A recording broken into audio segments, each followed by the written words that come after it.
ये आप डेटा देख लीजिए। ये शीट 1 में सेमेस्टर फर्स्ट में स्टूडेंट्स का जो डेटा है वो यहाँ पे है। फॉर एग्जांपल इन्होंने फर्स्ट सेमेस्टर का जो एग्ज़ाम दिया है उसका डेटा यहाँ पे है। रोल नंबर, नेम, एड्रेस ये तो कॉमन है सब जगह, लेकिन सब्जेक्ट 1, सब्जेक्ट 2, सब्जेक्ट 3, सब्जेक्ट 6 तक जो मार्क्स हैं वो हमने यहाँ सेट किए हैं। और उसके बाद टोटल मार्क्स और मैक्सिमम मार्क्स 600 में थे, उन्होंने कितने अचीव किए तो टोटल मार्क्स या मार्क्स ऑब्टेन्ड में है। उसके बाद हमने परसेंटेज भी इसमें से निकाला है। तो ये शीट फर्स्ट पे हमने फर्स्ट सेमेस्टर का डेटा रखा है। सिमिलरली सेकंड सेमेस्टर का डेटा यहाँ पे है, बिल्कुल अलग डेटा है। थर्ड सेमेस्टर का डेटा यहाँ पे है, ये भी बिल्कुल अलग है। और फोर्थ सेमेस्टर का डेटा यहाँ पे है, ये भी बिल्कुल डिफरेंट है। तो ये डेटा, इस डेटा को यानी second, third, first, second, third and fourth semester का जो डेटा है ये बिल्कुल अलग अलग है। इसको हम फाइनल पे कंसोलिडेट करना चाहते हैं। यहाँ पे हम सब का डेटा यानी सब्जेक्ट 1 में जो data first semester, second semester, third semester और फोर्थ सेमेस्टर का कैलकुलेट करके आया जाएगा, वो इस सेल में, पर्टिकुलरली इस सेल में आ जाएगा। सिमिलरली ऐसे ही सेकंड सब्जेक्ट का, इस स्टूडेंट का सेकंड सब्जेक्ट का जो डेटा है वो first semester, second semester, third semester and fourth semester का सम टोटल करके आ जाएगा यहाँ पे। सिमिलरली ऐसे ही ये सारा आ जाएगा।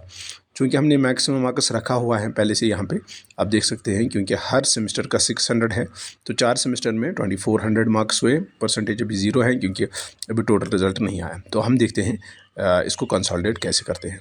चलो हम कंसोलिडेट करते हैं।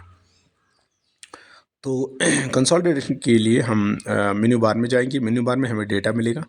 डेटा पे हमें एक ऑप्शन मिलेगा कंसोलिडेट, इस पर क्लिक करेंगे तो हमें ये पहले से कुछ डेटा यहाँ पे है, हमने इसे पहले किया है एक बार, तो दैट्स वाई हम पहले इसको डिलीट करते हैं।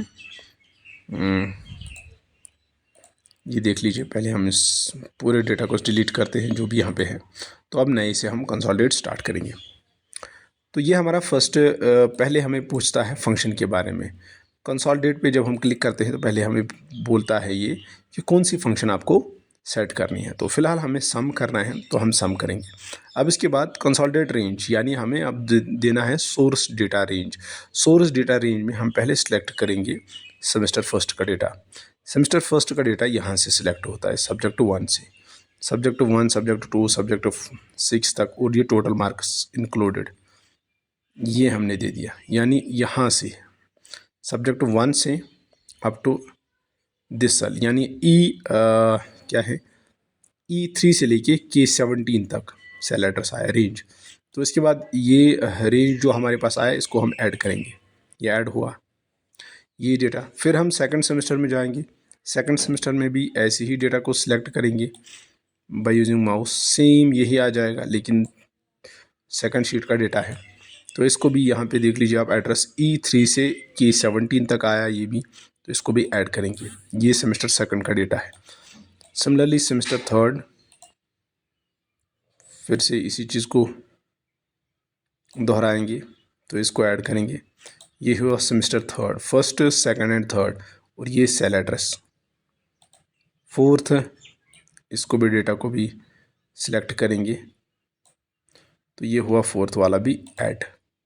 तो अब आप देख सकते हैं semester first, semester second, semester third, semester fourth, ये 4 हमने सिलेक्ट किए। तो अब हमें फाइनल रिज़ल्ट चाहिए।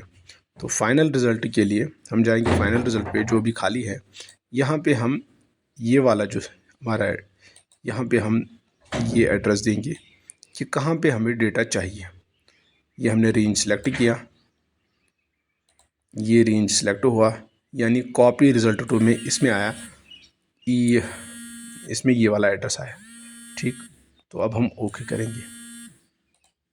तो ये देख लीजिए सारा एड्रेस हमारे कंसोलिडेट करके यहाँ पे मिला, और परसेंटेज भी हमने साथ ही में सॉल्व किया।